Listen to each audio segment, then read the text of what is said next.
If you knew, forgiving your lateness. You streaming in your car, then let it ride. If you on the YouTube, like the video, subscribe. You are now tuned in to the TSP. You are now tuned in to the You are now tuned in. You are now tuned in to the TSP. Yes, sir. TSP episode 201. I'm your host, Bobby Hall, and with me, as always, that's D-Lo, man. Dylan Savage. Dylan, hell of a week we've had, man. How are you feeling today? Oh, brother, we're doing great. Got my mocha frappe here from McDonald's. And speaking of McDonald's, I think that the last few times I've went, I don't remember the last time I actually received my food through the second window. I mean, like they come in a habit now of just giving me a number, say pull up ahead. At most I get my drinks. But what happened to the good old days, Bobby? Fast food was fast food. I even ordered through the app. What's that deal? That is kind of wild, man. Sometimes, because if you roll up during the breakfast rush, lunch rush, I mean, that'll happen sometimes, but usually, at least in the G-Town McDonald's, we're in and out, especially when you're on the app. Yeah, I wouldn't necessarily say it was popping by any means. I mean, there's probably like one car ahead of me at the speaker, but regardless, too, it's St. Patrick's Day weekend because that's Monday, so a lot of people probably got loaded up last night. So I'm sure they had some call-offs this morning. So that probably contributed to that factor. Yeah, I mean that's fair. I mean, I'm not hating by any means, but I was just making a point or making a statement of which I don't remember the last time I received my food through the second window at least my local McDonald's. But I mean, I probably shouldn't be eating there to begin with because I said, hey, this is going to be my last fast food that I eat. What happened 2 days later, Bobby? I got fast food. Well, so yeah, that part of it for sure. But it just calls out to you, man. It just calls out to you. It's easy. It's unfortunate, man. I mean, I think it's just. Well, it's not really cheap anymore, but yeah, it's easy, quick. You're in and out. You're paying for convenience. Like you see what I had to do. I mean, I was going strong because your boy slept in a little bit today, which is a little unusual from usually I'm up super early. But oh yeah, I think because last week we were up in a 5-hour stream. We had the time change, and the very next day I was out and about with the fam to celebrate my my belated birthday. So we were up in Michigan and got some lunch. I actually went to IKEA for the first time ever. Pretty cool place. I'd say more like a maze. It's vast. Absolutely, it's crazy actually. Like 3 levels of shit. Yeah, I mean it's like never ending, man. Never ending. It was a cool thing. Though. Yeah, they had like all kinds of different bedrooms and stuff to kind of setups to kind of show you some stuff, and I don't know. It's cool. It looks like a lot of it's kind of on the cheaper end, so I don't know what kind of quality we're working with here, but it looks cool. Yeah, we almost went there, but we just got a lamp that the missus wanted, and I wasn't driving 50 minutes for a lamp. So, I mean, we just ordered it online and passed up on the experience of going. But from what I've been told from people who've been there, it's more of just like a display after display. You can't actually buy anything and put anything like in a cart. You like grab a number for an item that's on there, but anything you see, you can technically buy. You just grab a number for it. But I mean, that seems like a pretty cool setup. You can like actually see how it looks in a setup, and instead of using your own imagination of what you think it would look like. But before we get any further into the show, I do want to state, people, if you haven't already, please subscribe to the show at TSP_2019. Love and support is appreciated. Helps us get out there as well in the algorithm world. Our YouTube subscribers have gone up. We've asked you guys delivered. We just keep on pushing through. If you're new here, if you appreciate and if you love the show, love the content, hey, get more of it. We post clips on TikTok of episodes of past and kind of give you an idea and a taste of what we're all about with guests of all variety of walks of life. Yes. Numbers all across the board have went up. We haven't really had a chance to talk about it, Dylan, because I mean, both our work weeks were just we had to hammer through, so it wasn't really any time to post clips or videos or anything like that. But you and I have talked about it. Just last Saturday was a dream, man.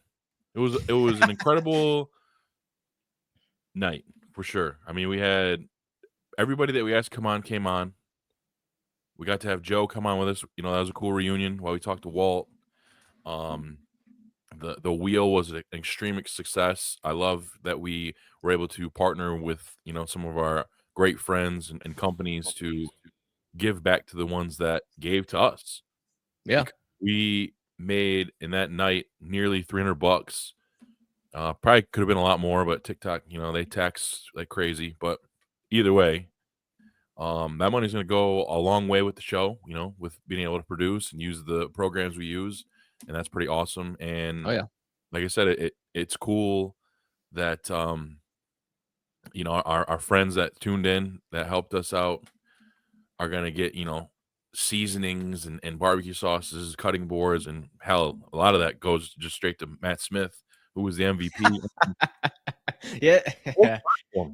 He went crazy on the YouTube side, and then when we popped over on TikTok to go live, he's over there throwing gifts, and he was in a you know, heavyweight fight with our new friend Antriak, who went back and forth for a while until Antriak came out with, I don't know, whatever the hell that thing was that kind of shot him to the top. But great music, by the way. It was a blast, dude. It just it's cool to have a support system and a community that supports us like that and come out and celebrate what was, to me, easily the best episode that we've ever had, bar none. In the history of this show. We're a couple months away from doing this for 6 years, Dylan, which is crazy. And yeah, that was incredible, man. And you know, we got to shout out Remy too, because you know he always plugs our stuff on his Discord, and supported us on both sides. And he was with us for the long run, man. He was with us for like 3 hours, and he was doing all kinds of challenges and stuff with us. You know, he was doing the Krakens and taking the shots, eating pickles and stuff that he hates. And yeah, he was up with us till 3:30 in the morning. And then, yeah, like I said, probably less than 18 hours later, his son is born. So just a crazy weekend for him too. But we had to shout him out because he's one of our top supporters, and we've kind of blended our community with his, and it's kind of a big family now, man. And it's exciting because you know, now we're, you know, we've been doing these plans now to do what will probably be like bi-weekly streams on TikTok, hopefully with him, to kind of keep building up over there, and hopefully, you know, poach some of them over to this side of things. And it just, like I said, it was kind of the dawn of a new era of TSP. You know what I mean? So we're discussing possibly doing you know, live stream episodes on, you know, kind of like what we did last Saturday. So I think that'd be fun too. But yeah, what a way to bring in our biggest milestone to date. And it definitely put, you know, the battery in our back to definitely keep going for however long, you know, 300, 400. And it's awesome. I'm excited that, because, you know, Sav's the man too, man. I love Sav. And we told him, you know, 'cause as soon as we get a theme song with Joe's name in there, he's like, all right, I'm out, guys. See you later. So we told him, hey, Sav, we're going to have to maybe get a third theme song. And he's like, yeah, send it over. It's done. And that's awesome, man. That's how it should be.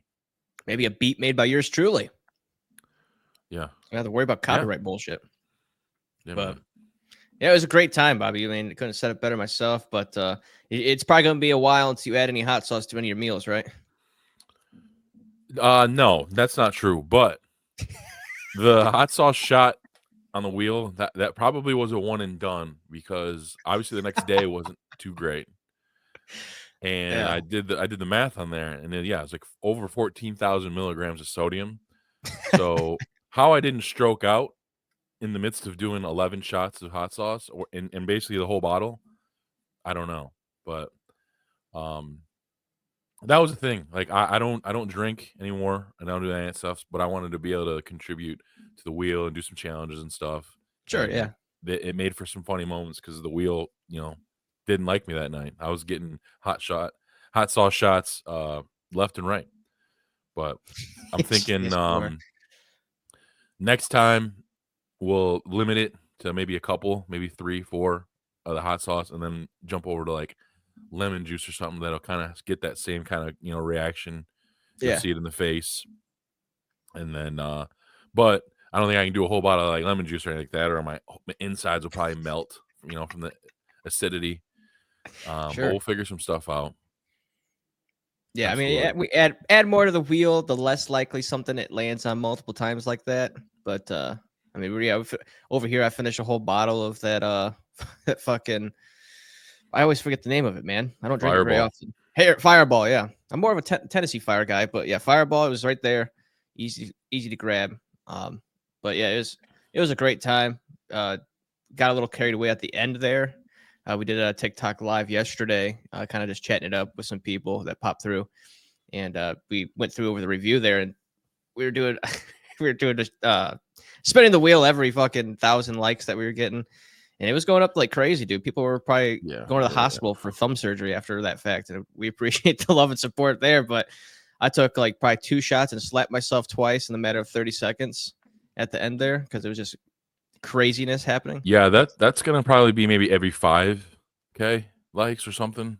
Yeah, it got crazy. I think that's another reason why I polished off that bottle of hot sauce is because we were spinning the wheel every 3 minutes. Every last drip of that bottle, man. Yeah. Yeah, it was a great time. I can't wait to do it again. I'm looking forward to it. Yeah, I think right now the plan I think is March 29th, so two Saturdays from now.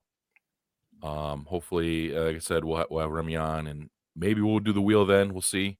But either way, it'll be fun to hang out and just keep learning the ropes of TikTok Live and just kind of meeting some new folks and stuff. Like yesterday, like I said, we talked with that Antrak guy and my boy Casey Ghost for a little while. It was cool, man. It was just just chatting away. That's the whole point, man. Trying to meet new people. Kind of the whole thing of TSP, man. We're just talking shop, man. You know what I mean? Yes, sir. That's what it is. But D'Lo, to help us break right through into the 2 hundies here, man. We got a big guest this week. Very excited. We've been talking about it a couple weeks, and we've actually plugged it a few times on the show. It's a former teacher, man. This guy taught me how to type on a keyboard when I was like 13 years old. You know what I mean? So, we've kept up over the years. We're both big chicken wing connoisseurs. You know what I mean? So, they'll definitely be hanging our jerseys in the rafters when we hang them up. When it comes to wings and stuff. But a cool thing that I seen like a month or 2 ago is that he actually got on the Fox game show The Floor. So that's pretty awesome, nationally televised game show. And obviously it's rare you see somebody on there. So something like that, you might see somebody on something localized, but the fact that it's on something as big as Fox, where the whole nation is tuning in, is super cool. And I'm really interested in learning pretty much the ins and outs, peel back the curtain a little bit as far as how you get on the show, where it all happens. And then of course with us, we got to know where they were getting fed, on the side. That's always something we like to talk about. So what's the spread? Absolutely. We got to know. But D'Lo, for today, for episode 201, we're going to be joined by, and this is probably the one and only time that I'll refer to him as his name. But today we have Terry Tansel on episode 201 of TSP. T, my man, thank you for joining us. Thank you for some of your time on a Sunday. It's great to have you, man. Thank you guys for having me. I appreciate and listening in on some of those things you're saying. I think, a big guest. I don't know if that was a shot at me or not, calling me a big guest, or, that I do like chicken wings and that kind of stuff. Or you were just, like saying somebody that you've been anticipating. Oh, okay. Okay. Yeah. Come on. No, but thanks for having me, guys. Absolutely, man. For you. It's because like I said, I've never called you Terry in my life. So that felt weird, and I'll never do it again. But I had to do it. I had to do it for the intro. You've been Tansel for 20 years. That's it. So I probably longer than that, appreciate it. actually, unfortunately. Yeah. But yeah, man. So right out the gate, like I said, probably a month and a half ago, I think it's about when I reached out because you had started sharing stuff on your story about you being on the floor, this game show on Fox. And how does somebody like you know, from Toledo just pop up on there? Like, how do you even find out about it? Like, give us the rundown of how you got to where you're at. All right. It was actually, I think, easier than you might expect. I didn't know about the floor because obviously I'm in season 3 of the floor. The floor has nothing on your podcast. I mean, you guys are way more seasons in than the floor. So, but season 1 premiered like last January. I mean, January of 2024. And a guy that I work with, he's like, hey, one of my best friends growing up is he lives in Florida. His wife is on this game show. And I'm like, no way. So we watched it. I, got into it. And I'm a trivia guy. I like to think I'm a jack of all trade, like master of most, but or none, either or. But he said, yeah, she's on the game show. So I watched a little bit. And in one of the episodes, they're like, go to Instagram and sign up. And I'm like, done. I had to fill out a little form on Instagram, probably a page long, and then submit a 1-minute video as to why I want to be on the show or why they should pick me to be on a trivia show. So I filled that out like last February of 2024. Crickets, nothing. I'm like, well, okay, mark it up to it. It wasn't the first game show I tried to be on. But I was actually down in spring break. So it was about this time. So it was probably a little over a month later where I was down in I was in Clearwater, and my phone rang, and I never answer the phone if I don't know who it is. But this one I was like, I'll answer it. And sure enough, it was a producer from the casting company. And they said, hey, we want to interview you to see if you're still interested in the show or to see if we're interested in being in the show. And it kind of took off from there, like the process. So, and it was quite a process. That was the beginning. So that's how you get there, I guess, is go online and fill it out. And I've been sharing those a little bit on my Instagram as well. Were those like over the phone or like Zoom calls, or how'd that go? Yeah, the first one was a phone call where they called and said, are you still interested? Do you have a passport? Because it is not filmed in the United States. And are you available in this time frame window? And if those were yeses, then they said, okay, well then next week, let's set up a Zoom interview, which was an interview. But before you did the interview, you had to take like a trivia quiz, almost floor-like, where they went through a series of pictures and you just had to name what it was. And it was all different categories. And I don't know what the threshold was, but they're like, you have to get a certain number right to move on to the interview. And if you don't know it, you can give it a guess or you can just pass. And I was always going to give it a go. Like there were different categories, and one was like a category I'm not so strong in. I think it was poets. And it was a picture of a poet in black and white. And I'm like, I don't know, Steve Irwin. I was like Crocodile Hunter, and they got a laugh out of them on it, but I knew it wasn't right, but we moved on to the next one. So obviously they said, hey, yep, you got enough right. We're going to ship you over within the Zoom. We're going to put you over to somebody else. And then we chatted for and they videoed it kind of like this. And we chatted for over an hour. And I guess from that, they put together from our talk, they put together almost a highlight clip for them to pitch to the producers and say, hey, this is one of the people we recruited. Do you want this guy? Like kind of deal. And then you're selected from there. So that was it. And then I heard quite back, extensive.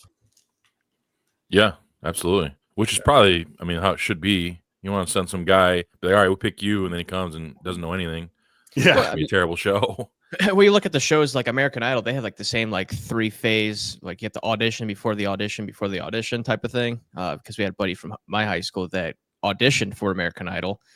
But I mean, he was a good singer, but he didn't make the cut. But like you see these people that make the airwaves on like We're Coming to Your City, and it's like they sing like absolute shit.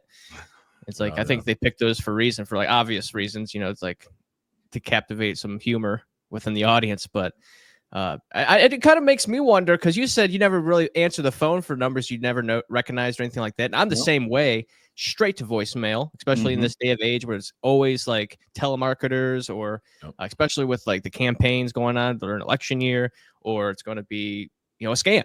But I wonder how many producers I've passed up in my lifetime now that I'm thinking about it. Probably numerous. I mean, numerous. We all have. Yeah, We've for all sure. had that one person. Where would I be now? Where would you be, man? At least the But now, see, that's going to be the new scam. Is they're going to call you as a producer, and then you're going to be, they're going to take your ass. But yeah, we need you social security number for the interview.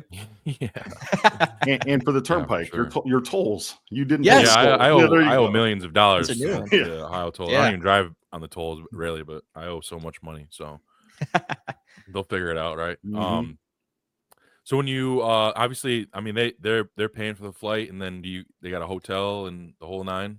Yeah, I mean, it's once you're selected for the show, they take care of everything. The people and I don't know if it's like Fox, hiring out other people to take care of this, because it truly was like, it's this casting agency, this agency for producers, and then Fox is the station that it's on. Then there's Fox producers, and you kind of learn through going there. But we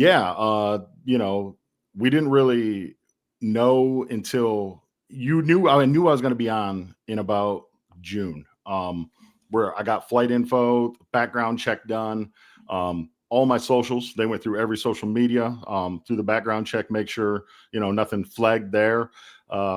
Couple contracts you had to sign, non-disclosure agreements, those kind of things that they want to make sure that they're taking care of themselves. And I think it's pretty general, like for any show, even if it's like something like The Amazing Race, we had to agree to be mic'd up and videoed 24/7 if need be. And I'm thinking, wait a minute, is that in my hotel room too? Or is it like when they say 24/7, I think it's just, a general disclaimer there. But yeah, when we were on set at the studio, we were mic'd up the whole time. We were live mic'd, and they said that. So even going to the bathroom, you're live mic'd. It's a weird thing to think about. You're like, Yeah. Oh shoot, how do I unplug this thing real quick? Right. Be like, so, and but no, they take care of it. So flight info, and when I was flying out of Detroit, and wouldn't you know it, my flight, it was a day of weather on the East Coast, and I was supposed to have a layover in Newark of all places, flying then to I don't know if I said this or not, the final destination was Dublin, Ireland, is where we filmed. Just outside of Dublin, Ireland is where Fox does a lot of their filming. And my flight was canceled, and I had already checked in at the front part, and I was at like my gate, and they canceled the flight. I'm like, oh wait, now what? Call the number they gave me, they take care of it. I'm like, but my luggage is already gone. Like, I mean, I already checked my bag that they had the other one, and they're like, all right. They rerouted it before I know it. They're calling me back. They're like, you're going in 15 minutes to this other flight, and you're going to go to Dulles and then to Dublin. So it was a whole ordeal getting there, but literally they took care of anything. I think sometimes airports can be a high stress type thing. Not as stressful as taking like hot sauce shots or that kind of stuff, but definitely stressful. That's fact. But they really, I didn't have to think. I just had to show up and get to Dublin, go through customs. They have somebody there, a driver waiting there with an iPad with your name on it, which is new for me, to have somebody taking me to the hotel, and all 100 plus guests are 100 plus contestants in the same hotel. And then, we had a day of photo shoots, new for me also, and hair and makeup. But for me, they ended up calling it head and makeup. They were like, Terry, it's time for head and makeup. And I was like, yeah, you better powder this thing up, because it was too shiny for the camera there at some point. So we had some head and makeup there going through the photo shoots, and then it was off to gameplay. So definitely a fun time and fun experience. So it sounds, because they gave you a number to call. They're telling you where to go, what to do. Mhm. There's people waiting for you to pick you up. Did you ever think that you were going into the Squid Games at all? Like, all right, what's about to happen here? I didn't ever think the Squid Games, but I did think, like, you know what? I just, I signed these contracts. I put a lot of faith into people. Like, I don't know. The one thing that was kind of my saving grace on that is that somebody that I knew, their wife had done it before. And I'm like, oh, okay. I'm like, is this normal? Like, but I think it was an experience. Like, it's weird, because when you're on your flight to Dublin, I'm looking at the people on the flight, and it ended up being like, I didn't get out till like midnight, and it was a 6-hour flight plus a 5-hour time change. So I got there at like 11 a.m. I left on Saturday. I got there at Sunday at 11 a.m. and I'm looking around at people on the flight. I'm like, are they on the floor? Are they on the show? Like, because they rerouted me through Washington, D.C. And I'm strategizing against people who aren't even on the show. I'm like, if that person's on the show, I got them. I'm like, ooh, that person over there is reading a book. Probably stay away from them. And so no, it was just one of those things that you're overthinking a lot of things. And like anything else, until you get there, check in the hotel, and then we get like itinerary, which was sent to us and we had the whole time. There was not a lot left to the imagination. So of the fact that, what am I supposed to do? Where am I supposed to be? That was all laid out for us. And I'm grateful for that, because otherwise I'd be like, am I supposed to go somewhere? Is this filming here? Or are we at the hotel? Like, going on. So that part of it, I was really thankful for. How was how's that jet lag? It wasn't bad there. It's one of those adrenaline things. I think it's like when you go to Vegas, or if you've ever been, to Vegas, like, you go there, you get off the plane, you're ready to go. Like, going west or east, but got there ready to go. Definitely coming back home hit me a little harder, but so the jet lag was, I think jet lag is jet lag. I mean, you guys that are up all night on TikToks and TikTok lives and stuff, I mean, do you even know what time is? You're just living life. So yeah, last week was wild because because the time change. It went from 1:59 to 3. I was like, oh man. And I don't stay up that late normally because I'm a garbage man. So I'm up at 4 in the morning. Mm-hmm. Usually bedtime's like 8 or 9, but last week was a special occasion there. But yeah. Well, on Wednesday nights, are you staying up till 10 then? I'm next day. I'm the next day. Oh, you're in next day. Okay. Yeah. Okay. It's just, yeah. Okay. I have been watching though. I think the concept of the game's pretty awesome. I like that a lot. I know a lot of things about a lot of things too, but I feel like once I was up there face to face with somebody, I feel like I would just draw a blank. They could show pictures of my family members, and I'd be like, you know what I mean? That's funny. It definitely, there is some nerves to that part of it there, but I think you'd surprise yourself with that. But yeah, the game show, I think everybody loves it because anybody can play it. They're like, oh my god, a third grader can do this, and just name, you get the right category, and they say, oh, kitchen items, and you're like, heck, I know everything about the kitchen items, but there are some more specific ones out there they're a little tougher. There are ones that I saw when they're on the board. Once they went off the board, I'm like taking a big sigh of relief. I'm like, oh, thankfully that's gone. Things that I went up and I watched, or things that maybe you've watched so far, like this past week, the Real Housewives ones. I knew one. Yep. I knew like Denise Richards. I'm like, I know her. I wouldn't have got any other one. So, I mean, it's just one of those luck of the draws. But at the same point, that strategy part of it that you don't really see at home is the part that I could talk about for a long time. If you had the board sitting in front of you and saying, okay, every single challenge, it changes. I went from thinking I'm going to do this, or if this person challenges me, I'll do this. One person connects to you and they're one away. And all of a sudden you're like, what if I take over that category? So, for those that don't know the premise of the gameplay, I mean, all you can do is kind of watch and understand. But the biggest part, the scary part, I think, is that inheriting, or the toughest part to win, is that inheriting of other categories that you may not know much about.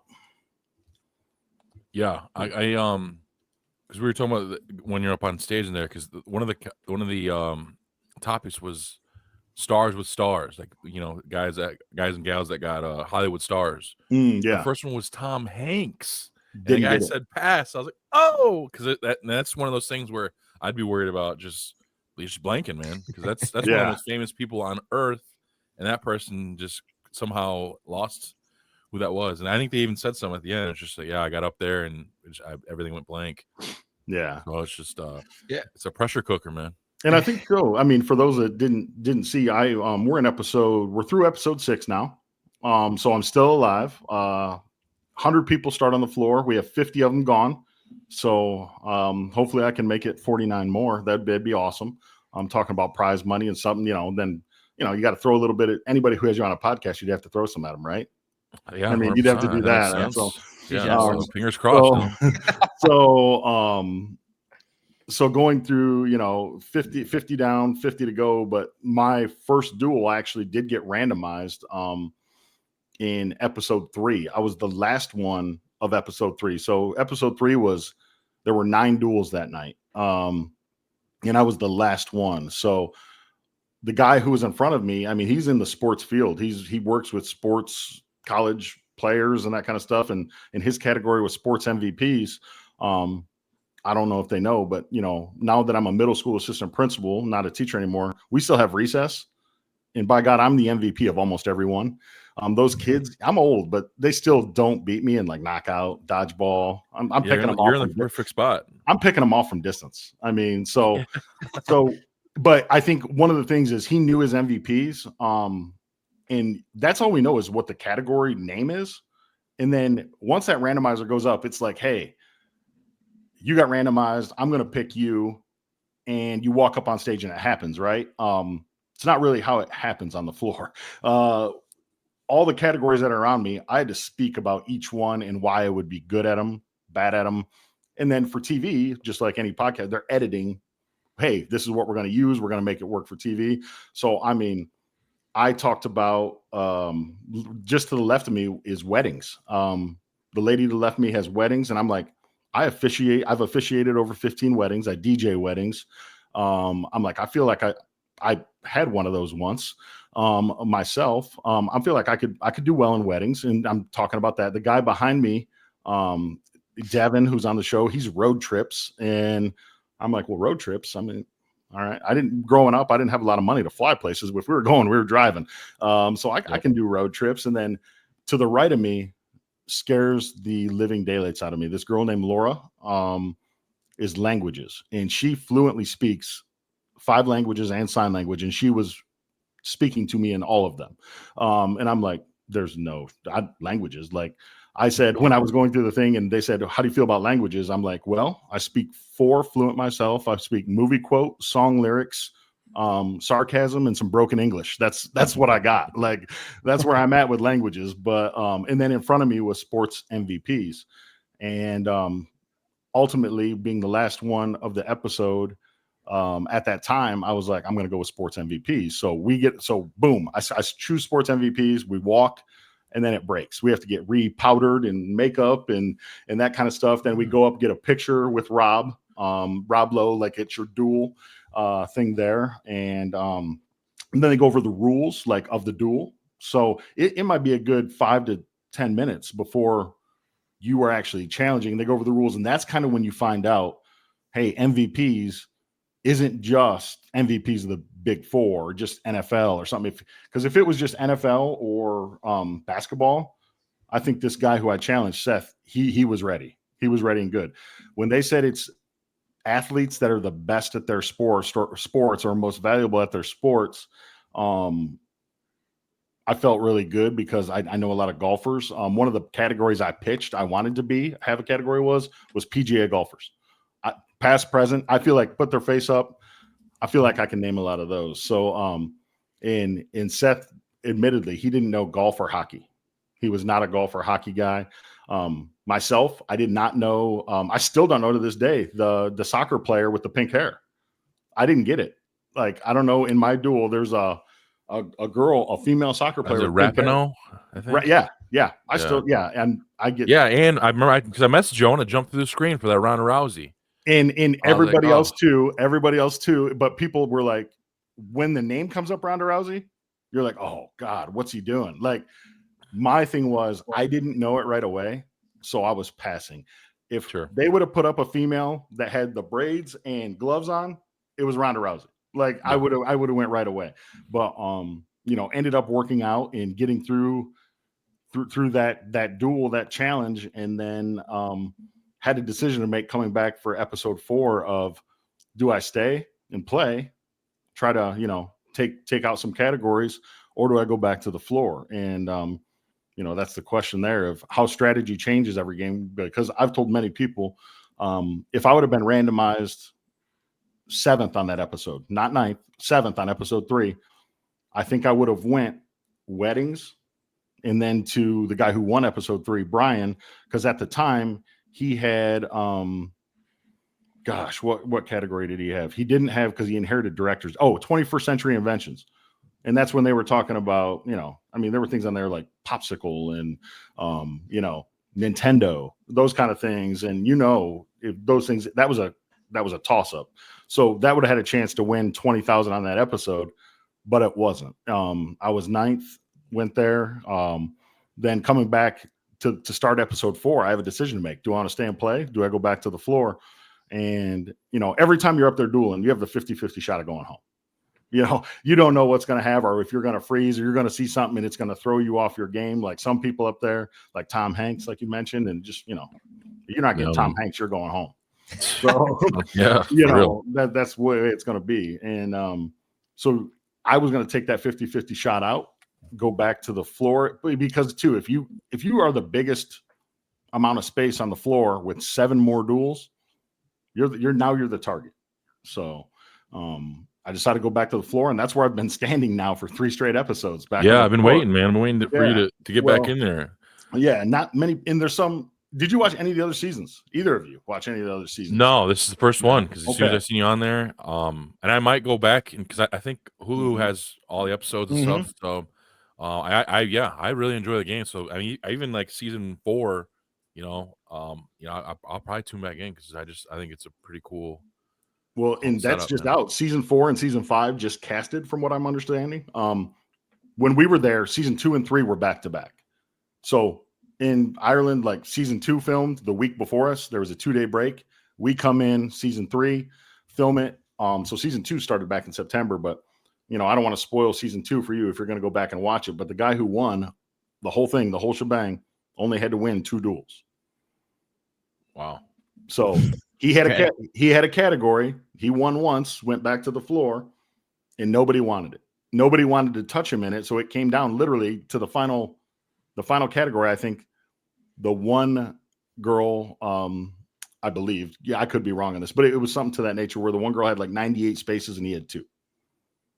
And then, Crazy. He goes up there, they do both those categories and he sweeps them, her category, his, and he walking away with 250K for 3 minutes. No, wait, 1.5, 2 minutes and 15 seconds of work. But a lot of days of sweating it out, and those are the things that when you talk about game shows or like being like unbelievable and stuff, it really is. Like some of these game shows that are on, that's a huge amount of money for people here in the 419. Like we're living day by day going through this, not living, but we're not independently wealthy in there. When you go around here and there were people on that show that money wasn't, they were like, I'm here to grow, to get bigger, to get on TV. Well, one lady said those kind of things. She wanted she was going to take the money. I mean, she lost, but she's like, if I win, I'm going to get a BBL and go on vacation. That's it. That's what she wanted to do. And the other one was a stay-at-home fiance. Yeah, that was her job. She wanted to pay for her wedding or whatever. Pay for her wedding. I'm like, what kind of wedding you guys having? I'll pay off my house. I'll pay off my priorities. Let me get a couple of some eggs. You know what I mean? Exactly. Couple eggs. At least 3 dozen for that money. Yeah. So you said there's that 10 minutes in between when you're walking up and you have your duel. Yeah. I'm guessing that's because I was gonna ask too, because you'll see these guys walk up, and then while they're doing that, it'll cut to them like in an interview talking about the person they're going up against or their plans. So does that get recorded in that 10-minute span? Because I was wondering where that after. So it is after that, and that's one thing. And I don't know if this is tricks of the trade or what, but one of the things that that happened is it's amazing. Like if you watch other shows, how close you become with these people on the show. I want you to imagine back in your day, you're back in school and you have 100 people, and you're going to the gymnasium at your high school for a lock-in. All right. And you're going to spend 16 hours there with these people. You're going to eat every meal with them. You're going to be in the same experience. You all have the same goal. You're talking about things because you don't know them that well. And then they're going to bust you back to a hotel where you're all going to have the same thing. You're going to eat your meal. You're going to go to bed. You're going to wake up. You're going to do it all over again. And then while you're on the floor, like you said, in these 10 minutes in between each one, what are you doing? Who are you talking to? Like, it's the longer you're there, the closer like you become with a lot of these people. And and truly is. You're in the same experience. I have some friends that I would say are friends that, we text obviously through the floor thing. I'll be interested to see, but we've texted, been in group chats. Like I said, this film back in August, and we're still doing it daily now. It'll be interesting to see when the show goes over what happens, but yeah, you get close to people there. And then when that duel happens every day, when you leave the hotel to go to the studio, they bus you over. And the thing is, you have to take all your stuff. You have to take your bags packed, ready to go, because if you lose your duel, your Uber is waiting. They take you to the airport. From that, if you get a flight out, you take the flight home. If you don't, like, you stay overnight at the airport hotel, and then you're out the next day. So you don't get a chance to say goodbye. You don't get a chance to see these people. And like when you're on the show, like right now I'm in episode 6. When we leave, I'm like, all their stuff, they were sitting at the same table with me when we were eating earlier, and now all their bags and stuff are gone. Like, that's the part when you said, do you ever wonder what's going on? I'm like, where are they taking them? Where are they going? Are they getting home? Yeah. So I'm like, are they getting home? Are they getting back all right? But no, it was, and I understand why they have to do that. They don't want to put people up. You don't want to put people up and 100 people up in hotels, extra nights that you don't have to, and pay for that kind of things. They have costs too. But it truly was one of those things where people are like, oh my gosh, that seems ruthless. Like, you lose and you have to go. It's like, well, it's a game. It's business. Like, I didn't get a participation medal if I stayed, or I didn't, you don't get a blue ribbon if you win, you get money. So it's a real thing. So yeah, it was one of those things where, to your point of, talking on the floor, those 10 minutes in between each duel, it's like, yeah, it's a lot going through your head, and then you're thinking up there, and then it's pretty easy to have a lot of thoughts going on, where we've seen a couple people realize it's not their turn, or it is their turn and they don't realize it, or they just blank out. Like, I think on this last episode, the one guy who had space things didn't know some of the planets. Like, that guy works at the Kennedy space station, or worked at the Kennedy, like, too smart for his own good. And when he got up there, it was just like, what am I looking at? So I think that's where it also gives everybody a chance, because it's not just that part of knowledge. It's like, you gotta have knowledge, and you got to be able to, perform when you need to perform. And that's a tough thing to do as well. So it's really anybody's ball game up there. But right now it's only one person's. One guy has won the last 5 episodes, and he's up $100,000 already. So damn it. Yeah, we need you to grab a couple of these $20,000 bonuses, man. And Dylan, we screwed up too. We should have had this guy sign a little contract, because we should have got a little cut should he win the 250, but now we got nothing. Hey, so we still got time. I can Google up some kind of paperwork, I'm sure. Yeah, work on that for us, please. Get that going. Yeah. So it's not, because you said season 2 was finishing up as you guys got there. So it sounds like you just hammer these things out. So what was that? I mean, how many are you guys doing in a day? How many episodes? It depended. Like, it depended on the day. And like, I can say, I can only talk about to where I'm at now, because I could be gone the next episode. Like on that take. So when we got there, like I said, the first day we did like photo shoots, things of that. And then the first day of filming, we were there. You got to think, you have 100 people, hair and makeup, dress, get your stuff, your clothes on. And for those that haven't watched the show, you're in the same clothes the whole time you're there, that they do take care of. You take them off, and it's like you're a teenager again. Maybe even a little shorter than that. You take them off, you drop them off, and then they clean them for you. They iron them. They launder them. It really is. That's a nice thing. But that first day of having 100 people in there, you got to get 100 people through hair and makeup. That takes some time. Like, that was 3 or 4 hours to get those through there. So when they call your name to go get that, come get mic'd up. And then the whole time you're sitting there talking, they're producers that are assigned to you, and like, you're mic'd up. They're hearing every conversation going on that you're having with people. They're hearing your strategies, what you're talking about, what they think you might do. And, that's a cool thing as well. Like, all the stuff that's going on behind. And if you haven't watched the show, there's some people that aren't always truthful as to what they really know about, what they don't know about. And some of those things. And there's some strategy over there in that off time when you're not in the studio, you're eating, you're at the table. And because we don't leave, you go there the first day. Like I said, there was 2 episodes. So, you do all that hair and makeup. Then they're like, okay, you guys got you all done hair and makeup. You got your clothes on. We're almost ready to film, but we're gonna have lunch first.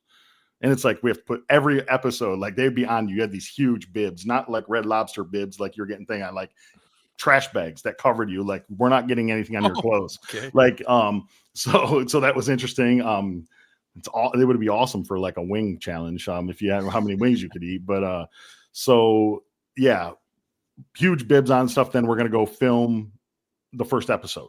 Go do that, however long that takes. A couple hours, and then come back. We're gonna have dinner. And then we're going to go film episode 2, a couple hours. Then we're going to transport you back. You got to get out of your clothes, like we said, put them off there.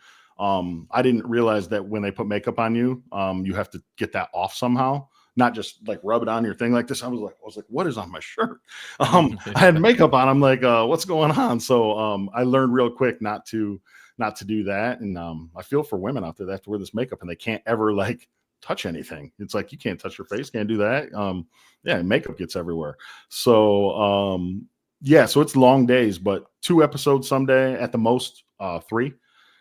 So that's where we'd be at. Like right now, I think we're going into episode 7 this week, and that after episode 7 day, that was definitely a long day. So obviously, I know I'm in episode 7 because I ended with 6, but I'm hoping to make it through it. So survive and advance. We're in March Madness right now, right? Oh yeah. One of the big news we got along with March Madness was that, and you can look up, I don't know if we can Google it somewhere. I can Google it somewhere. It was one of the highest rated shows ever to follow the Super Bowl, because our episode 1 was on right after Fox is on the Super Bowl. That's why I heard it. Yeah. Fox. And that's right after there. And there was a commercial during the Super Bowl with it. So on my resume, I'm putting on appeared in a Super Bowl commercial because I saw myself on the commercial standing on the floor, right? So that counts. Yeah. I mean, how many people can say they've appeared in a Super Bowl commercial? I mean, and you know, everyone else got to pay millions of dollars for 10 seconds. Right. I just got to appear. So that was a good way to start it off. And that was a late night though. Like you said, I don't stay up that late after the Super Bowl watching that. So, a couple episodes a day, long days, I'd say a lot longer than I put in at my real job. So speaking of, because you're assistant principal, so was this recorded during summer break or when was this? It was filmed. It worked out well that it was filmed like first week of August. And that's when I'm scheduled to go back to work. As an assistant principal, I was scheduled to go back. I flexed a few days. I think 2 days that I had a flex that I worked before I went. I knew when I was going, so there was stuff I could go in there at the end of July, work on, do to stay caught up. And then when we get back, I literally, when I got back, I was at work the next day. So after that flight and those kind of things, I didn't want to have to flex any extra days. So I was telling my mom is. What's that? I was going to say, with all that downtime you were discussing between especially the first couple episodes with all the contestants still there, does that now increase the nerves before shooting, or is that kind of eases the calm or calms you down a little bit as far as before shooting goes, with a lot more time to think about what you're getting into? I think it's a mixture of both. I think the part of getting to know people and trying to sort through who's telling me the truth, who's saying this, like. There were 3 people who were Jeopardy champions on our season. Right. One, and when we're hearing that, we're like, okay, so we got people Googling, looking up, what are they? And they're like, oh shoot, they're this. And one of the guys even was a 19-time Jeopardy champion and Tournament of Champions on there, over 800,000 in winnings. And we're like, holy smoke. And he's listed one of the top 5 money winners all time in Jeopardy history. And so you're trying to get information on people as well as to like what they're doing and what they're going. And one of the funny parts was the wardrobe that we pick. We had to send in photos of different outfits. They're like, hey, send us 5 different outfits that you're willing to wear. No logos, can't have anything, can't have any Under Armour, can't have any, no logos on it, has to be there. And you see that, and that's obviously a new thing. And I send in, I love sharks. I love sharks my whole life. It's like one of the things that I like. Sharks, golf, kind of there. So I had a shark shirt, and I'm like, my philosophy going on, and then my category of bodies of water kind of went along with it. So people were like, oh man, this guy's really into his bodies of water and his sharks. And even so my outfit even kind of played to an advantage there, where I don't think anyone else's outfit really went along with their category, perhaps. So, so that was a neat thing. Like to Dylan, though, to answer your thing, I think that downtime was a little bit of both. Like you're gaining friendships, but you're also there for money. You're figuring out who might really be good at the game and who maybe looking around the room isn't studying, because there's times when we could have our phones and our laptops and other times we couldn't. Like you're in studio. Once we left that, we had to leave all that, no smartwatches, no nothing. And that was for hours and hours at a time. So some people would go back and they'd be studying. Others wanted to go back and be calling their kids like on a time difference and, or they're back there and they're sleeping. Like, but I think that anticipation of, is it going to be me? Is it going to be randomized if you've watched the show? And now I'm in a spot where I've been randomized and I won my duel. I went back to the floor. I can't get randomized again unless everybody has been randomized at that point. Like the only single squares get randomized. Not anybody who has like the randomizer will never hit somebody with 2 squares or 8 squares of the floor or anything. So I know pretty well that the next duel I'm going to play is going to have to be bodies of water. Somebody's going to have to challenge me, which means I'm now studying either bodies of water to go on that, or I'm studying anybody who could be challenging me or touching me, which to your point is anxiety, a little bit of anxiety, because every single challenge and every single episode, it changes. Like right now, people don't realize it. I'm touching Brian, the guy who's in the lead he has 12 or 13 spots. I think he has about 14 people touching him on his thing. So I could be literally within one challenge of needing to know 14 different categories. If somebody would beat him and say, you know what, I'm going to take on Scary Terry and Bodies of Water. And if I beat them, now I have their category, whether I like it or not. And that's where you have to really decide is, do I know something about that category?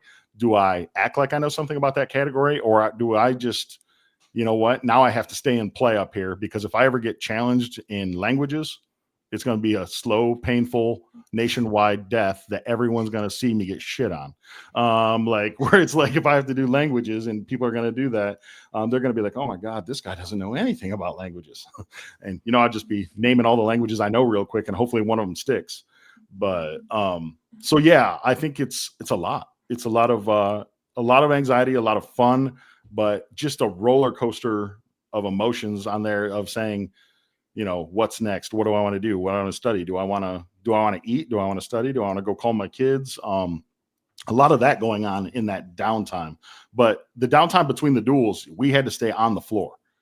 So we weren't allowed to leave it. We had to stand. You don't sit on it, because the way it looks on the TV is the way it is. Like it's got pieces on there. It's that floor is probably, very expensive floor. So you stand right there and kind of, there's a live audience of people in there. So they're kind of chirping and cheering and doing that kind of stuff. So sometimes you don't really see that on TV, but we're talking with them. We're talking with other contestants. We're kind of over there, but you're on your feet. Maybe as a garbage man, you're used to this kind of stuff, but I'm on my feet for 14 hours a day there. And I'm not used to it. Like, I mean, I'm used to having I go sit at my desk. I'll check some emails. Maybe I'll go out to recess. So that was the toll I wasn't prepared for. Luckily I had some Jordans on. Maybe they'll send me a couple pairs of Jordans for shouting them out like that. But yeah, there we go. I doubt it. So was like during downtime was Rob Lowe out there? Did he go off to like his little trailer? Or he was awesome. First of all, I mean, he comes out there and he would, like, when you're on the show and going thing, he'd interact. He knew a lot about you. He's a professional. He would, obviously he has the list of who's where, what information from our interviews, our bios that we were knowing. So he knew about us. It's not like he just shows up and is like, oh, who's this?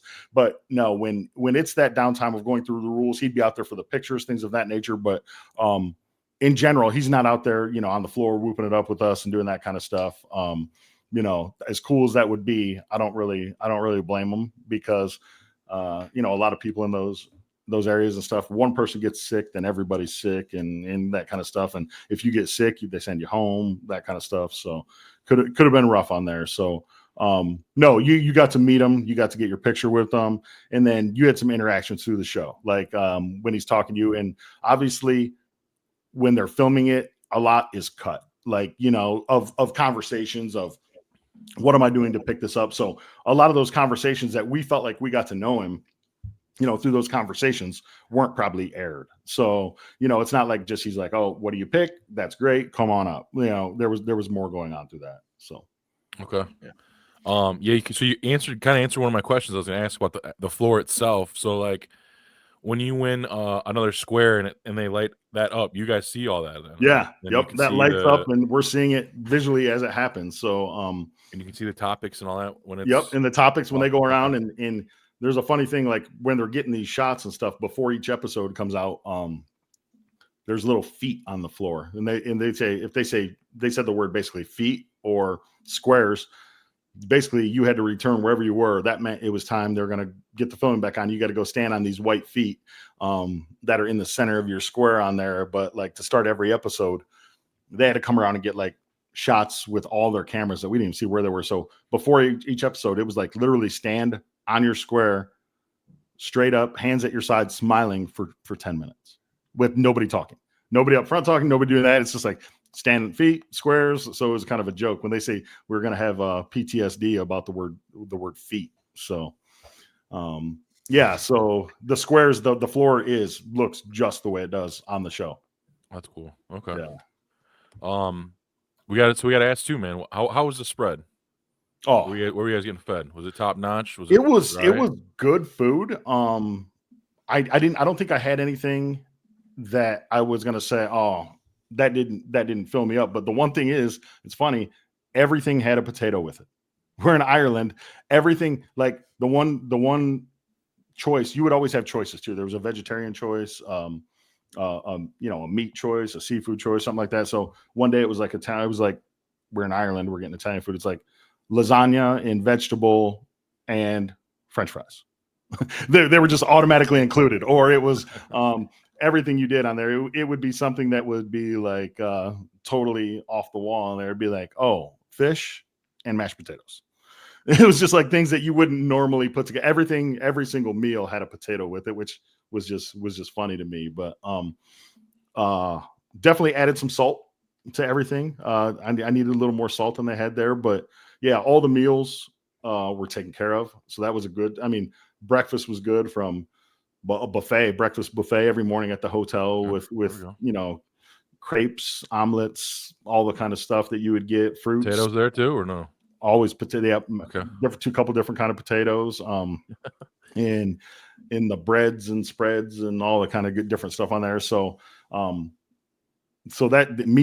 never had a coffee in my life. I don't caffeinate through coffee. I just don't do it. And I don't drink soda. So I'm sorry for the Mountain Dew Baja Blast. One thing I remember about Bobby is he loved his Mountain Dew in the day. I don't know if that's the same now or not. That eventually caught up to me, as you can imagine, drinking 2 liters of Mountain Dew. So not as much, but okay. I do love me Baja Blast. But I do remember like you liking some Mountain Dew. So so I had to find different ways to fuel myself in the morning on that, where everybody else is maybe just drinking coffee, and I'm like, oh, they have donuts on this buffet. I'm like, I can't say no to a donut or two, can I? So food was good.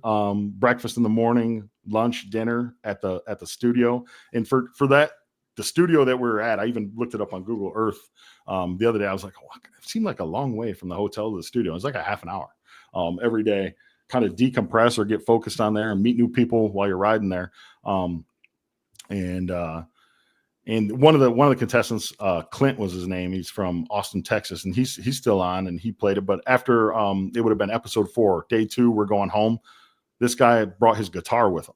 And he used to be a pastor for NFL teams. Like he'd be the one that go and say the prayer for, that was his job and stuff. Now he works with the churches and stuff, but he brought his guitar with him and we had just a sing along on the half-hour ride home, and you name the song and we're playing Journey and everyone's singing along on it.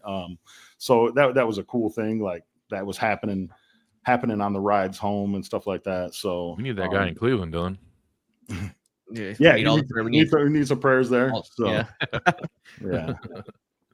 So that's cool, man. Yeah. So Ireland, they had that famine, and they're like, we're not ever going out without potatoes ever again. No, we'll do it every meal, every day. I think they're trying to reverse the curse the whole way. So That's good, man. I was interested to know, what the spread was like. That's a big part of it. What would you say was your favorite part of the whole experience? Because it sounds like it was kind of like a big, like almost like summer camp type feel. Yeah. As you were saying, you're getting knowing all these people, kind of becoming friends. And was that maybe your favorite part, or you have something else that look back on? I think looking back on the whole experience, I would just say like the experience itself. Like I don't know anybody else that's been on like a game show, or like you said, like maybe they do something locally or they do something there, but like I think being a part of the experience in learning, I am an educator and I do love to learn, but like knowing what goes into this, like the number of people who have jobs that I would like, that's a job.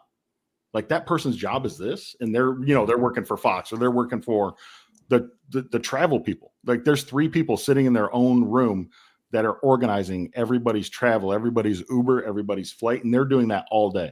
Somebody gets eliminated, they are looking up that person's passport, they're getting where they're routed on their home. Like that was their job the whole day, was to get this travel for this person.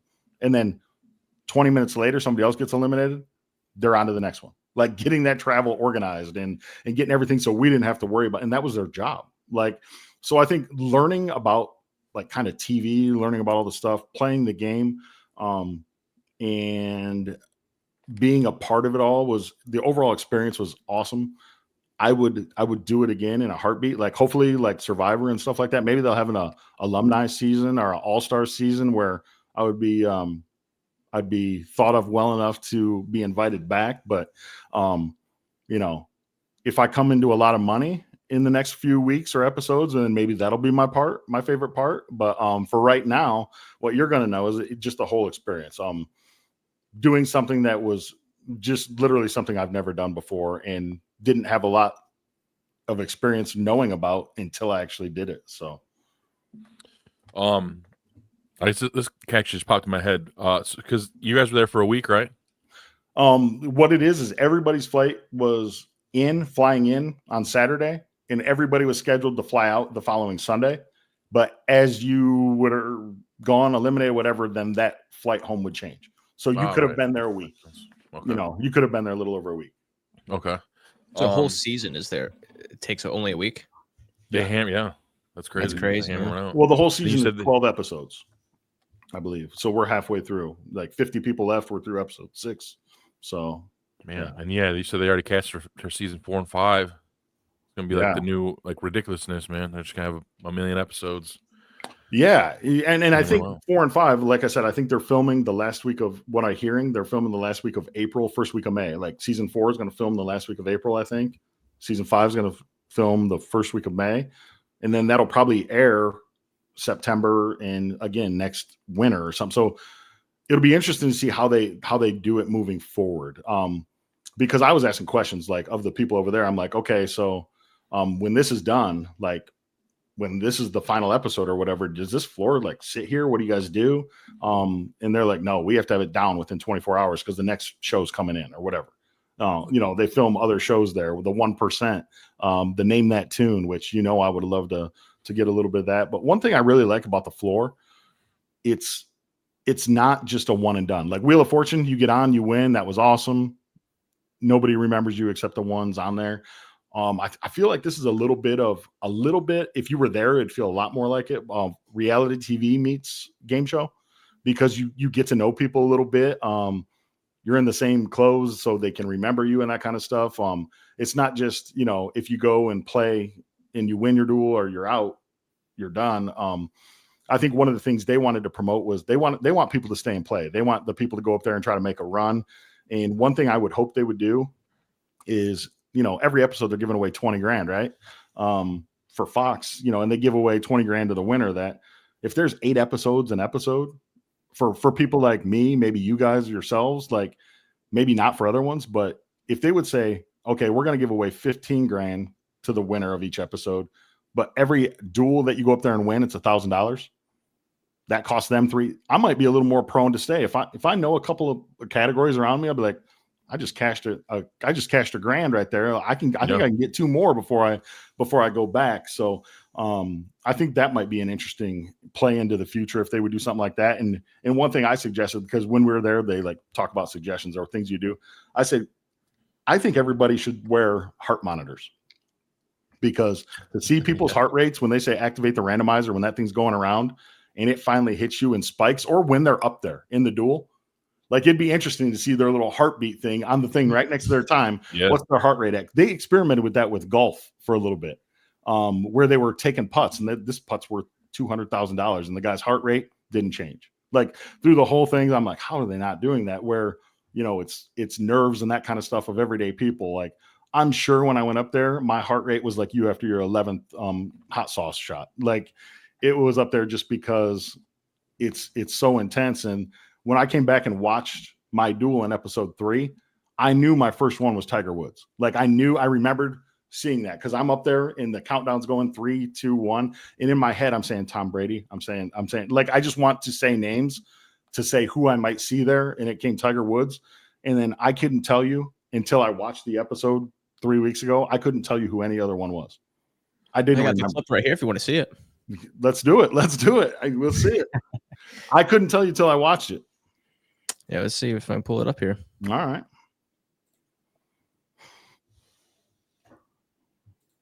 Yep. Tiger Woods. LeBron James. Serena Williams. Patrick Mahomes. Shohei Ohtani. I don't know if I pronounced that right, but Kareem Abdul-Jabbar. I got him on right here. Pass.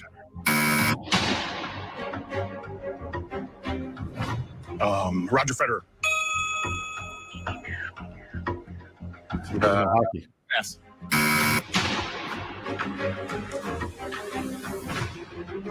Aaron Rodgers. Bill Russell. Messi. Jack Nicklaus. Kobe Bryant. Pass.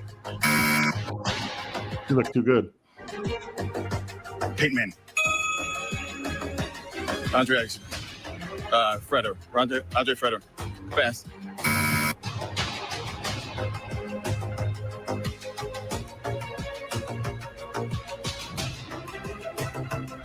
I mean, Rory McIlroy is from Ireland, Northern Ireland. Yeah. Oh man. We'd love to see the heart rate right there. Yeah. You just blanked. You thought you just blanked. Scary Terry. Let's light up your floor. There it is. Congratulations, man. You are in the game. Seth, thank you. Hell yeah. Boom, baby. Woo. Take me back. So yeah, I don't remember. I didn't remember like the order of who it was. And the funny thing is, people like, I don't know if he didn't know Rory or if when he passed, he forgot it was his turn, what it is. But when you're seeing there, like, we're not looking at that screen behind us. Mm-hmm. Like, and I'm not looking at him if I'm straight ahead, like, I'm looking to the side. I have another one of those huge screens to the left, and he has one over my shoulder to the right. And basically one of the things that you're told going up there is when it's your turn, there's a picture. So when he's sitting there, that last 14 seconds, my screen is blank. It's black. So I'm not guessing. I'm not going. So you can never get confused if it's your turn or if it's not. People are like, well, why didn't you just answer? Because if it is, you might think it's your turn and you're saying the answer when it's the other person's. So, so that was something there that people don't always know. But so that whole time my screen is black and I can't see his clock. I can only see mine. So you don't really know. You're like, but you can hear the music. That music that you hear on the stage and the thing as it gets louder and stuff, that's live too. So it's like that would add to the heart rate too. Yeah, the music's more intense. Like, is he going down? Is he almost done? Is it that? So yeah. I noticed as well, they let you can just say the last name and that counts. For certain people and certain things, they even told, that's the part of that rule, that little 10-minute before your duel. They're like, hey, we need first and last name. We need just last name. If it's like, I don't think if he would have said James for LeBron James, I don't think it would have counted. Messi, Probably did. He probably could have just said LeBron, though. I think he probably could have said LeBron. Or Kobe. Sure. Gotten away with it.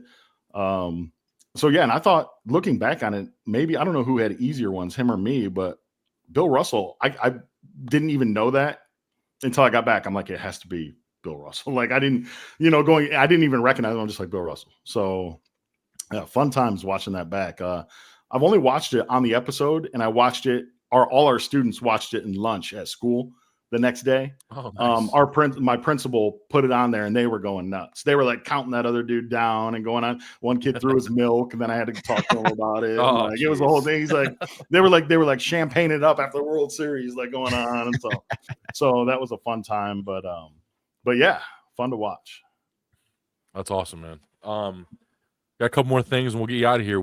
So we asked what the favorite part was. What would you say is your least favorite part? Because there were some long days, standing the whole time. What least favorite part? I think is I honestly, and you guys probably get it now, is just being away from your family, being away from your kids, man. It's you're in an exciting thing, and it's away from home. And another least favorite part is the fact that like I signed that agreement and I held to it. Like my mom doesn't know how I did. Like still to this day, like I didn't tell people. Like I went there and, I like to talk. I like to, whoop it up with people and give a little crap to people and sometimes and take it back from them in general. So people like giving me a hard time. You didn't know Ronda Rousey. Like I had this one guy even Instagram messaged me saying he didn't know. And then he wanted me to be on his podcast, give me a hard time about Ronda Rousey. That was Bobby that was doing that. And then give me a hard time. But at the same point, I'm like, and then online, you don't realize online people are, this guy doesn't know females. Like he didn't get the female, but I got Serena Williams. So like going on the things or people are just getting blown up on that. Like it's the first thing where you can say, oh, don't read online. Don't read what people are saying. And some people in our season are dealing with some of that. Like that people didn't like that well, that they're getting beat up online and that. But the first time was yesterday. I was at Costco and some person, first time it's happened, that didn't know me. They're like, are you the guy that was on the floor? Nice. Because I got a big thing. And ever since I've had the big comparison, and if you've seen on my social media, Bobby, you might have like to the comparison to Andrew Whitworth. I get that all the time. Like they have a side-by-side where they have a side-by-side picture. If it's on my, like I said, and it's on my social media, if you throw it up there, where people are like, And the guy that was right behind me on road trips, he came up and introduced himself to me. He's like, are you? And he goes, did you play in the NFL? I'm like, nope. He's like, man, I thought your category was going to be NFL coaches or something. And I thought you were Andrew Whitworth. And I'm like, no, not me, buddy. And then he still thought I was lying. So that's how like some people think, other people there. Because we had a bachelor on the show. We had somebody from The Amazing Race. Like I said, we had Jeopardy people. We had a Harlem Globetrotter on there. Jahimi was on there. And, and then we had an Olympian. So there were some people on there that have, and another guy whose his whole job is, he's awesome dude.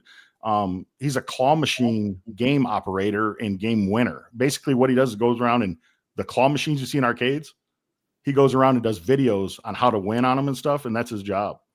And he travels the world. He's in Japan. He was in China. He was in New York City playing these claw and it'll be like, I put $20 every place I go and he'll walk out with loads of plushies, as he calls them. And that's it. That's his job. So he's on there. Okay. Another guy lives in Hawaii. Shane was on there, lives in Hawaii. He has, I don't know, 3-4 million followers and stuff. And all he does is goes and snorkels in the ocean and videos them. He does stuff like that. So people got it figured out much more than I do. So I think, again, least favorite part, probably being away from home and not being able to talk to people about the experience. But, we're getting there. But the positives far, far outweigh anything negative that we went through there. Man, the flight from Hawaii to Ireland has to be insane. Yeah, he flew from Hawaii to New Jersey to Ireland. Ooh. You would think they'd go west, wouldn't they? I guess not. No, I don't think so. I still think it's a long way to Australia from Hawaii. I still think it's another 7-8 hours there. Lord. Yeah, you're probably, yeah. I don't feel that bad for him. Then he flew from Ireland back home to Hawaii. So yeah. Was there any other like Michiganers, Ohioans? Yeah, there was a actually the first episode, first girl that went home, Jamila was her name. She's from Columbus, Ohio. Nice. The randomizer hit right next to me. Episode 1, duel 1. The randomizer hit the girl whose wedding's right next to me. She challenges the girl behind her, which is pantry items, and beats her, goes back to the floor. I'm like, oh my gosh, here I go. I'm gonna be here for 45 seconds and go home. If she challenges me in the first one and beats me, she didn't. But the girl right next to me was from Columbus, Ohio. There was one girl from Cleveland. There's one from Detroit, a girl from Detroit, another guy from Lansing area, and still, I mean, I know their names and stuff. It doesn't matter to you guys on the show on there, but so a couple are on here, but like a big Texas presence and a big California presence. I think there were seven people from Austin, Texas, on the show. So, you know, around we got some Nashville, some Tampa, a lot of LA. So I got that photo. Yeah, you got that photo. There it is. Yep. Who's who? Only one of them. Only one. No, this that's upper actually... right. Was this one of your interviews that you had with these guys, or? Yeah, that was one of the interviews that we did right after when we got home. Interview on that, kind of talking about it. Sweatshirt they gave me on there, that Bodies of Water, it's a little sweatshirt there. But that other one, that shark one, is my headshot when I said they did the hair and makeup day, stuff like that. So yeah. And then there's Whitworth, and I did put a tweet out to Whitworth, see if he wanted to swap jerseys, but I haven't heard back. I'm gonna need a signed 8x10 of that bottom left. Right. You got it, buddy. You got it. You want it. You got it. So you see the shirt there. You know, you've moved on to some greener pastures over the years, but you're in Lake Flyer colors where you cut your teeth. Yep. You know, in the Flyer education pride game. So I think that's maybe bringing some luck. You know. Yep. And maybe I'm not done with the Flyer pride. I don't know. I don't. My career's not over. I'd like to make my way back at some point. So I think so. Hey, LeBron did it, so why not? Why not Tansel, man? If I do it, I'm going to play what is that? I'm coming home. I'm coming home. Is that what's her name? Day or something is her last name? Yeah, something like that. Yeah. Mm-hmm. We'll get the Sports Illustrated cover. I'm coming home. There it is. I'm sure Dylan over here. Dylan's he's a bulldog, Rossford. Yeah, okay. So he's not too far. Yeah. I know a lot of bulldogs. So. Yeah, they've turned their shit around real quick after I graduated. All the levies failed when I was in school. And then all the facilities now are top notch. I know. Yeah. Uncle Jeff's over there hooking it up. Yeah, they got what, like $14 million athletic facility now with they have esports in high school now. Like, Jesus. You're like, I could have been first team all league if I was esports. Yeah, what is this? Get my varsity letter in esports. No doubt. Yeah, man. It's incredible. Lake too. I mean, obviously it took an unfortunate tornado to smash everything down, because I was one of the guys. I went to the old ass junior high, bricks falling off the building. Mm-hmm. You were in that one. That's where I taught there. I had there was a hole in my in the floor of my the computer lab. There's a hole in the back right corner where you were learning how to keyboard. Crazy, man. Yeah. What was Bobby's words per minute? Words per minute. Real low. They were speaking. They were higher than they were of typing. Let's put it that way. He could speak more words a minute than he could type. True. I mean, hey, I couldn't help it, man. You got to keep up with B. Rice. You can't stop. Yeah. You know how it goes. Yeah. I mean, they were competing. He was a competitor. I'll tell you that. Yeah. Bobby, let me play this. I have no idea. Your football number in high school, 77? Yep. Was it? Yeah. See, that's my trivia mind. I'm trying to think of. I like to recall things like that. So, yeah, we had a teacher in high school who memorized like numbers like that in our jersey numbers. We would wear, obviously, football guys would wear their jerseys on Friday game nights, and we had our buddy Bobby Charlie. He wears number 2, and our science teacher he'd always say, "Charlie, number 2 on the field, number 1 in our hearts." Yeah. Yeah, man. Taught us how to type. Taught us how to do all the fun stuff, man. Yeah. Well, I won't forget 77. I don't forget number 68. Oh yeah. Yeah. Joe. Big Joe. Yes, sir. Yeah, man. Yeah. Yeah. We you were there how long were you there? 15 years? I was there 12 years, and now I've been gone for 12 years. Really? Wow, that's crazy. Yeah. I was there from 2000 to 2013, but 12 school years. Now I've been gone for 12 school years. So I really don't, unless they're like kids of people that we went. Like I know there's some of you guys have kids that are in elementary school, and I even have a couple kids now that are at Anthony Wayne that are kids like Scott Osborne, kicker back in the day. Like his kids have all went through Anthony Wayne. I've had him and, you know, a couple other ones that have went through where I'm like, you know, I was your dad's teacher. They're like, how old are you? It's like when you go there. So yeah. You ever get to now that we're going down memory road, you ever get to chat it up with Mr. Lake at all? Mr. Lake is one of my faves. I actually once in a while I do run into it with him, and we texted back and forth a little bit the other day, and I found out my son comes down. My son's a senior in high school now. My son comes down. He goes, "Do you know a Jeff Lake from Lake?" I go, "Yeah, why?" He goes, "I don't know. We were just playing Minecraft with him." It was like online. They're like, he's in their thing or their world or some game. So I'm like, what is going on? So I text him about that. He's like, yeah, I like to get, and I don't know anything about those games. But yeah, so I text him a little bit about that. And then we reminisce quite a bit about some of the other things there, being in the same hallway in the new building. So yeah, we got close as it went on there. So yeah, Mr. Lake's one of my favorites. He's the man, dude. He's like, because we had some teachers, I won't name any names, but we had some teachers where you just could tell like they just were over it. You know, they're kind of towards the end of their career, so they're just like getting this over with. Whatever. Mr. Lake he was the best, man. Every class, didn't matter, you know, how many days in we're in. He's just same dude through and through. Yep. Hilarious.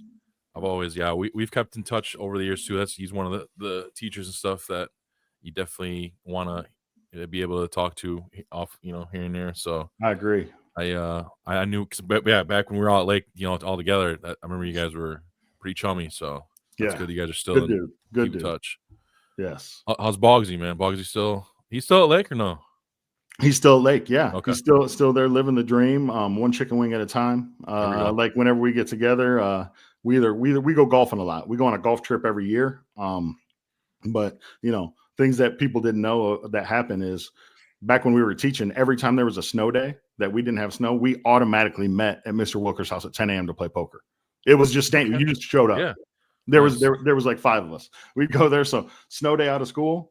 Now that I'm an administrator, I don't get snow days off. I still have to go, which is not as good, but which is not as good. But yeah, we had a great time, and still keep in touch with all those, you know, those people from Lake that you keep in the same way now. You find out that you keep in touch with those people that are important and will do that. So it's been great experiencing new things. But again, like I said, part of my heart there is always at Lake. And I think I still have a few of those Lake golf polos that in the closet. So maybe I have to break them out. You know, our boy, Matt Smith, he'll be watching. So he'll be hyped to hear it. Oh, Smitty is probably one of the best golfers I've ever known to play. And yeah, he's just, God, I always called him Crush because he looked like that turtle from Finding Nemo or whatever it was.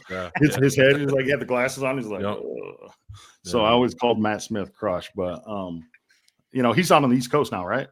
Yeah, and he's like a handyman now, because he was doing like, he was like a course like pro for a while, right? And he transitioned over to being like a handyman doing stuff. So is he still coaching? I thought he was coaching college golf. That too, yeah, he's doing a little bit of both, but he just because I guess doing the golf thing, being like a course pro and stuff that he was doing, it was just crazy hours. He's got a daughter now, so kind of transition out of there, gives him more free time to do stuff with the family. But yeah, he's crushing on in Connecticut. I think we're talking about possibly going to see him this summer, because I want to hit all the pizza joints, because I heard the Connecticut pizzas. Where it's at. Yep, so I got to see for myself. Yeah. So that's gonna be big stuff, man. But well, I think Bobby, when the next time, I'll get you offline here, and I'll tell you, both of you, which Instagrams to join to see when you can sign up to be on game shows. Like it's amazing now that I see them, and I follow this page, and it'll be like, are you into this, and this? And if it is, apply now. I think per that contract I signed with them, I can't be on one for another year, for a year from mine. But after that, I'm going to try to get on some more. So. Yeah, go for maybe we'll run into each other's competitors. Yeah, let's go. And And there's other ones that the one that was just on there, I'll get it out there is like, do you and somebody else, it doesn't have to be male or female, have an awesome connection or things like, and I was thinking like Boggs and I, we could argue, we could be, you know, friends. Like I'm thinking the people when they're on The Amazing Race, like going off and making good TV on there, or but they're like, there's a new game show and they don't tell you what it's about. They're like, if you have somebody that you have a connection with that you can, you know, and you're interested to be on a game show. Love Island. Oh yeah. That'd be incredible stuff right there. Yeah. Who knows, man? Maybe we'll be on the floor. Me and you, wing sauces, head to head. We'll go the whole time, back and forth. I got 2 more things. Yes, sir. It's a question we ask all our new guests that we have on, and this is knowing what you know today. What is one thing you would tell your 18-year-old self? Knowing what I know today, I would say buy Bitcoin would be one. We've gotten that a lot. Actually, buy Bitcoin, that'd be one. I think that would take care of the financial part of it. You know, my 18-year-old self, I was probably like you guys a lot back in the day, and you can imagine those things. But I think it would be, you know, I think knowing now and having kids, you know, going through that is, you know, your time here is not, you don't know when it ends. Like we're all here limited, man. Just go do it. I'm, like I said, 48 years old and I'm out on a game show. Like, what am I doing? But it's one of those experiences that you're not going to get a chance to do again. So don't wait till tomorrow. You know, the 18-year-old self. And I'd say one thing is like, one question I would ask you in return is if you knew you were going to die tomorrow, like who would you call? What would you say? And why are you waiting? Because you don't know, you might die tomorrow. So like, if you have those things left in you, like, what are you doing? Like make that call, do those things, reach out to people, and, you know, take care of the big things, the important things, and don't sweat the small things. Don't worry about, you know, stuff that doesn't matter. So that's like one. That. Yeah. Plug the show where people can catch. Obviously, we said Fox, what day it's on, what time, and then you also said you guys are doing like a podcast too.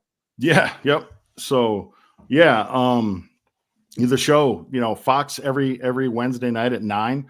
Watch it. If you haven't seen any yet, you can catch them on Hulu. All the episodes. I think a lot of them are on YouTube. You can probably catch up too. Of The Floor. So you know, go take a look at that one, and then podcast working on it's The Lowdown, spelled like Rob Lowe, Lowe, The Lowdown on the Floor, and just me and two other contestants that were on the show, just having fun. We're breaking our teeth. None of us have ever done one of them had done a podcast before, but the other one's just, you know, having fun, talking to contestants, talking about, you know, what we were feeling at that time. So if you're really, really bored, you can go check out that Lowdown on the Floor. But again, I'll be sure to share out this too. I've had quite a few people, you know, reach out to me about things here. So maybe I can help broaden you guys a little bit through the people that have went out, and everybody who's on the floor. We're all watching everybody else's stuff. So I'll put it out, and we have a group chat of 90 of the 100 people. I'll fire this in there when I get a link, and nice. they'll probably be like, I can't believe you said that. We weren't supposed to say that or something, but we'll be good. I think I'm clean all the way through. Yeah. So. I think we did pretty good. So, yeah. Were you guys on like Apple, Spotify?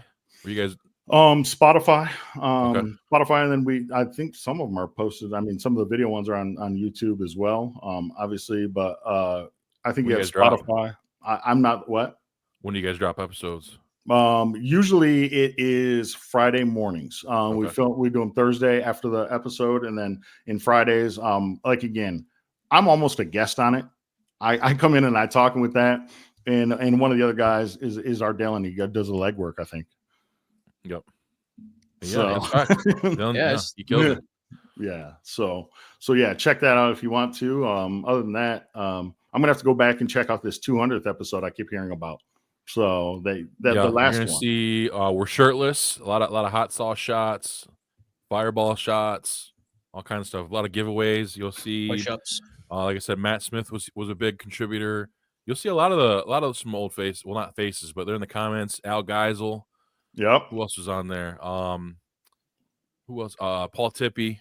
Yep. Bunch of the all these people that have real lives now, and we're like, yeah. Oh man, what are we doing? Yeah. So, yep. So, oh yeah, man, check us out. And then I think maybe down the line, definitely probably after the show, and maybe we can talk a little bit more. Yeah, bring you back on and see, get some more stuff on there. And then I can lay it all out. I won't be able to not say anything. We can say, what we need to say. So, yeah, man. That'd be awesome. I think for somebody that hasn't done a lot of podcasts, you smoked this, man. So again, we appreciate you coming on here. It's been awesome to catch up to, you know what I'm saying? And I'm gonna be tuned in. So hopefully, we see something, see some magic going forward. Love it. Thank you guys. I appreciate it, and it's been fun.